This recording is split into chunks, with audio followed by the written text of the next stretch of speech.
Hello students, I am Monica Bansal. I hope you are studying very hard. Let's start today. I am going to discuss about agrochemicals and their effects. First of all, we will discuss about its contents. First of all, we will discuss about the definition of agrochemicals and then types of agrochemicals, benefits of agrochemicals, demerits of agrochemicals, and then effect of agrochemicals, and at last we will discuss about the precautionary measures. So what is the definition of agrochemicals? Let's discuss it. What is agrochemicals? बच्चे, agrochemicals is any kind of chemical which is used in agriculture. किसी भी तरह का chemical जो हम agriculture में खेती में यूज़ करते हैं उसको हम एग्रोकेमिकल्स बोलते हैं.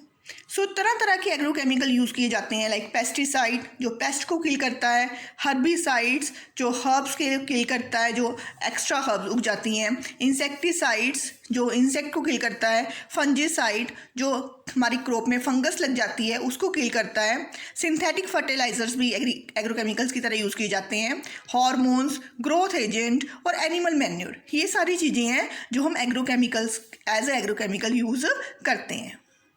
सो इसकी अलग अलग तरह की क्लासीफाई किया हुआ है हमने. फर्स्ट ऑफ ऑल फर्टिलाइजर्स, बहुत तरह के फर्टिलाइजर्स हैं जो एग्रोकेमिकल की कैटेगरी में आते हैं. Limiting and acidifying agent, soil conditioner, pesticide and other chemical to animal husbandry, ये सारी कैटेगरी है जो एग्रोकेमिकल्स कंसीडर किए जाते हैं. स्टूडेंट, हम सबको पता है कि agrochemicals are very harmful for crops, but कहीं ना कहीं एग्रोकेमिकल्स के बहुत सारे बेनिफिट्स भी हैं. So let's discuss about the benefit of agrochemicals. पहला बेनिफिट क्या है इसका? इम्प्रूव प्रोडक्टिविटी, ये हमारी क्रॉप की प्रोडक्शन को इंक्रीज करता है. सेकेंड बेनिफिट क्या है? प्रिवेंशन ऑफ क्रॉप लॉसेस, कि अगर किसी पेस्ट की वजह से हमारी क्रॉप प्रोडक्शन कम हो रही है तो उस पेस्ट को ख़त्म कर देता है केमिकल, जिसकी वजह से हमारी यील्ड जो है वो इंक्रीज हो सकती है और होती भी है. Next, disease and epidemic control, बहुत सारी डिजीज़ को कंट्रोल करता है. किसी भी इंसेक्ट की वजह से कोई क्रॉप को डिजीज़ हो रही है या पेस्ट की वजह से डिजीज़ हो रही है, तो अगर हम वो केमिकल खेती में छोड़ दें, एग्रीकल्चर में छोड़ दें, तो स्प्रिंकल कर दें वो केमिकल, तो वो डिजीज़ कंट्रोल हो जाती है. फूड क्वालिटी, बहुत सारे एग्रोकेमिकल्स हैं जो फूड की क्वालिटी को भी इंक्रीज़ करते हैं. Reduction in food losses during storage and transport, इतना ही नहीं, जब हम फूड को स्टोर करते हैं आफ्टर हार्वेस्टिंग, जब हम क्रॉप को स्टोर करते हैं और ट्रांसपोर्ट करते हैं, उस पर भी हम बहुत सारे एग्रोकेमिकल स्प्रिंकल करते हैं ताकि वो स्टोर फूड जो है, वो स्टोर क्रॉप हमारी ख़राब ना हो जाए.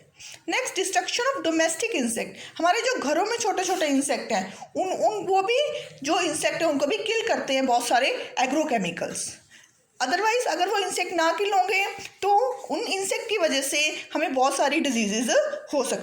और बहुत सारे एग्रोकेमिकल्स हैं जो वीड की डिस्ट्रक्शन भी करते हैं. वो वीड को डिस्ट्रक्ट करके उस जगह पे जहाँ पे वीड्स उगे हुए होते हैं वहाँ पे हम रोड्स, रेलवे लाइन, एयरपोर्ट्स वगैरह बना सकते हैं. सो इस तरह बहुत सारे फ़ायदे हैं एग्रोकेमिकल्स के. अब हम डिस्कस करेंगे डीमेरिट्स ऑफ एग्रोकेमिकल्स. जैसे फ़ायदे हैं वैसे एग्रोकेमिकल के नुकसान भी बहुत हैं. सबसे पहला नुकसान क्या है? डायरेक्ट इम्पैक्ट ऑन ह्यूमन्स, ये ह्यूमन पे डायरेक्टली अपना हार्मफुल इम्पैक्ट छोड़ता है. Possibly carcinogenicity, neurotoxicity, reproductive and metabolic toxicity. कहना इतना ही नहीं, जो एग्रोकेमिकल्स है वो कैंसर कॉज करता है, हमारे ब्रेन के लिए, हमारे रिप्रोडक्टिव सिस्टम के लिए बहुत ज़्यादा हार्मफुल है. और हमारी बॉडी में जो केमिकल्स हैं वो इकट्ठे हो जाते हैं क्रॉप के थ्रू, जैसे वीट के थ्रू या और किसी सीरियल के थ्रू हमारी बॉडी के अंदर जाते हैं और हमारी बॉडी में इकट्ठे होते रहते हैं. एग्रोकेमिकल्स एक्यूमुलेट होते रहते हैं जो कि हमारी बॉडी के लिए बहुत ज़्यादा हार्मफुल है. ये एग्रोकेमिकल्स एनवायरनमेंट पे भी बहुत बुरा इम्पैक्ट करते हैं. सरफेस वाटर कंटेमिनेशन, जो वाटर बॉडीज़ होती हैं उसकी सरफेस पे स्प्रिंकल कर दे हो जाते हैं या रन ऑफ होके एग्रीकल्चर से वाटर बॉडी में आ जाते हैं और ऐसे ही पड़े रहते हैं सरफेस पे. और उस सरफेस वाटर कंटेमिनेशन की वजह से ये सीधा हमारी बॉडी में जाते हैं जब हम डिसइंफेक्टेड वाटर को यूज़ करते हैं, पीते हैं हम उस वाटर को. ग्राउंड वाटर कंटेमिनेशन, इतना ही नहीं, बहुत सारे केमिकल्स हैं जो ग्राउंड वाटर में भी चले जाते हैं, उसको भी कंटेमिनेट कर देते हैं. सॉइल कंटेमिनेशन, सॉइल तो कंटेमिनेट होती है, जैसे हम एग्रीकल्चर में स्प्रिंकल करते हैं केमिकल्स तो सॉइल में बैठ जाते हैं, सॉइल उसको ऑब्जॉर्ब कर लेती है और सॉइल में कंटेमिनेशन हो जाती है. सॉइल की फर्टिलिटी को इफेक्ट करते हैं. जब सॉइल उसको ऑब्जॉर्ब करती है केमिकल्स को तो सॉइल की फर्टिलिटी पे बहुत बुरा इफेक्ट पड़ता है, सॉइल की फर्टिलिटी डिक्रीज हो जाती है. एयर में ऐसे ही सस्पेंड रहते हैं केमिकल, एयर को इन्फेक्ट करते हैं। बहुत सारे नॉन टारगेट वेजिटेशन कंटेमिनेशन, जैसे कि बहुत सारी वेजिटेशन पे जिस पे हमने स्प्रिंकल नहीं किया होता उसको भी इफ़ेक्ट करते हैं। बहुत सारी यूज़फुल ऑर्गेनिज्म को डैमेज कर देते हैं, किल कर देते हैं, जो कि हमारी बायोडाइवर्सिटी पे इफ़ेक्ट करता है। सो इस तरह एग्रोकेमिकल्स के बहुत सारे हार्मफुल इफ़ेक्ट भी हैं। सो वन बाय वन हम इफ़ेक्ट डिस्कस करेंगे। अब सबसे पहला इफ़ेक्ट हम डिस्कस करेंगे एग्रोकेमिकल का सॉइल हेल्थ पे। First of all soil health होती क्या है? सॉइल हेल्थ क्या है बच्चे? सॉइल की कैपेसिटी है इकोसिस्टम में कि वो किस तरह की प्रोडक्टिविटी, किस तरह की क्रॉप जो है वो प्रोड्यूस कर सकती है। अगर अच्छी क्रॉप प्रोड्यूस कर सकती है तो इसका मतलब सॉइल हेल्थ अच्छी है। अगर उसकी एग्रीकल्चर अच्छी नहीं है तो इसका मतलब सॉइल हेल्थ बुरी है। सो जितने ज़्यादा हम केमिकल सॉइल में डालते जाते हैं, सॉइल की प्रोडक्टिविटी डिक्रीज हो जाती है, और जितनी प्रोडक्टिविटी डिक्रीज हो रही है तो डेफिनेटली प्लांट ग्रोथ को भी अफेक्ट हो रहा है। तो एग्रोकेमिकल्स डायरेक्टली इफेक्ट करते हैं सॉइल की हेल्थ को। नेक्स्ट, जो वाटर, ड्रिंकिंग वाटर जो है उसको बहुत ज़्यादा इफेक्ट करते हैं एग्रोकेमिकल। जैसे मैंने पहले भी बताया कि एग्रोकेमिकल स्ट्रीम्स में, लेक्स में, वाटर बॉडीज़ में चले जाते हैं और ये क्या करते हैं, वहाँ पे जाके बहुत सारे केमिकल्स एल्गी की ग्रोथ करते हैं। मैंने अपने लास्ट वीडियो में वाटर पोल्यूशन वाले में यूट्रिफिकेशन डिस्कस करी थी। यूट्रिफिकेशन कैसे होती है कि जब एल्गी वगैरह ग्रो होते हैं किसी केमिकल की वजह से, एल्गी ग्रोथ होने की वजह से बहुत नंबर ऑफ एल्गी इंक्रीज हो जाती है, उनमें कंपटीशन होता है, एल्गी डाई हो जाती है। डेड एल्गी को क्या करने के लिए, मारने के लिए डीकम्पोजर्स आते हैं और डीकम्पोजर्स डेड एल्गी को डीकम्पोज करते हैं, जिसकी वजह से उनको क्या चाहिए होती है, ऑक्सीजन।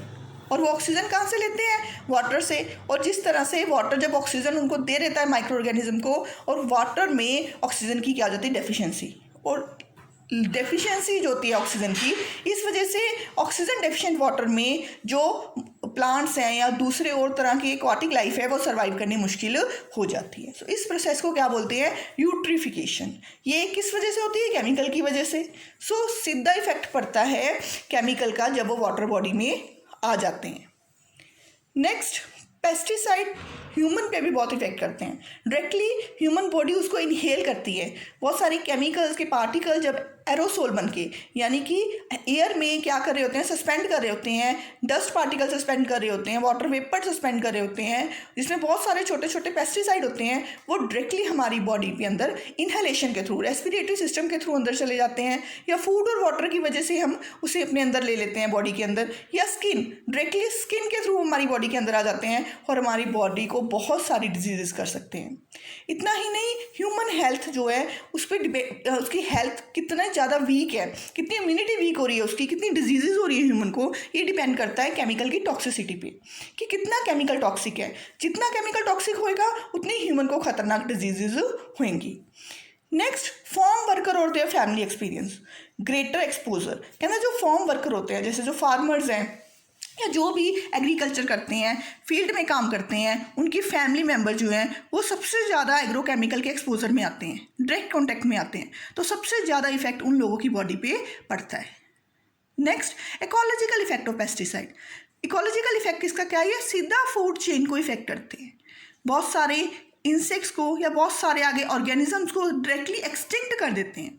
जब ये बहुत सारे इंसेक्ट को या बहुत सारे स्पीशीज़ को एक्सटिंक्ट ही कर देते हैं तो हमारी बायोडाइवर्सिटी लॉस हो जाती है। कहते हैं बहुत सारे पॉलिनेटर्स पे भी इसका इफेक्ट पड़ता है, पॉलिनेटर्स को भी बहुत सारी डिजीजेज हो जाती हैं, बर्ड्स को, इंसेक्ट को, जिसकी वजह से पॉलिनेशन में भी इफेक्ट पड़ता है। न्यूट्रिएंट साइक्लिंग, जैसे आपको पता है कि हमारे इकोसिस्टम में न्यूट्रिएंट साइक्लिंग चल रही है।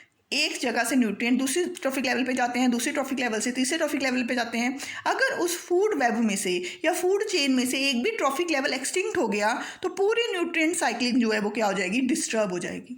सो इस तरह इसका पेस्टिसाइड का, एग्रोकेमिकल्स का इकोलॉजिकल इफेक्ट भी है। सो क्या प्रिकॉशनरी मेजर्स लेने चाहिए हमें बच्चे? इसके हार्मफुल इफेक्ट ज़्यादा है एग्रोकेमिकल्स के, यूज़फुल इफेक्ट कम है। सो हमें एग्रोकेमिकल्स बहुत कम यूज़ करने चाहिए। सो सबसे पहले तो प्रिकॉशंस के साथ यूज़ करने चाहिए। प्रिकॉशंस क्या क्या लेने चाहिए? जब हम एग्रोकेमिकल्स को ट्रांसपोर्ट करते हैं, उनको स्टोर करते हैं, उसकी हैंडलिंग करते हैं, तो स्पेशल प्रिकॉशन लेने चाहिए। हर चीज़ का ध्यान रखना चाहिए। स्प्रे इक्विपमेंट करते हैं जब हम, उसको स्प्रे इक्विपमेंट को, जो इक्विपमेंट है जिसके साथ हम स्प्रे करते हैं, उसको प्रॉपर्ली क्लीन करना चाहिए ताकि कोई भी लीकेज ना हो। प्रॉपर्ली प्रिपेयर करनी चाहिए उन इक्विपमेंट की ताकि कहीं से भी केमिकल लीक ना हो। उसके अलावा जो लोग पेस्टिसाइड के साथ डायरेक्ट कांटेक्ट करते हैं उनको पहले ट्रेनिंग देनी चाहिए कि ऐसे स्प्रिंकल करना है और इस अमाउंट में स्प्रिंकल करना है ताकि वो ज़्यादा एग्रोकेमिकल स्प्रिंकल ना कर ले। इसके अलावा कहता माइरिंग पेस्टिसाइड, जैसे मैंने बताया कि थोड़े से भी अगर मिलीलीटर इंक्रीज स्प्रिंकल कर लो तो वो क्रॉप को तो इफेक्ट करती है, एनवायरनमेंट को भी बहुत इफेक्ट करती है। उसके अलावा पर्सनल प्रोटेक्टिव इक्विपमेंट, कि कोई भी अगर ह्यूमन स्प्रे कर रहा है केमिकल एग्रीकल्चर के लिए या फील्ड में, तो उसको स्पेशल तरह का सूट, स्पेशल तरह का जो है प्रोटेक्टिव कोई भी इक्विपमेंट वॉर्न करना चाहिए, पहनना चाहिए, ताकि उसके पर्सनल हेल्थ को कोई नुकसान ना पहुंचे। सो ये सारे प्रिकॉशनरी मेजर्स लेने चाहिए अगर हम एग्रोकेमिकल्स यूज़ कर रहे हैं। वैसे तो एग्रोकेमिकल्स यूज़ करने ही नहीं चाहिए। सो क्या कंक्लूजन है इससे कि यूज़ ऑफ पेस्टिसाइड जो है वो बहुत कम लेवल पे करना चाहिए अगर हमें बहुत ज़्यादा ज़रूरत है तो, अदरवाइज हमें एग्रोकेमिकल्स का यूज़ नहीं करना चाहिए। एग्रोकेमिकल्स की जगह हमें बायोलॉजिकल कंट्रोल मेथड अपनाने चाहिए और एनवायरनमेंट को तभी हम सेव कर सकते हैं अगर हम एग्रोकेमिकल्स का यूज़ मिनिमाइज करें और उसकी जगह बायोलॉजिकल कंट्रोल यूज़ करें। I hope you have got the concept of agrochemicals now. Good luck.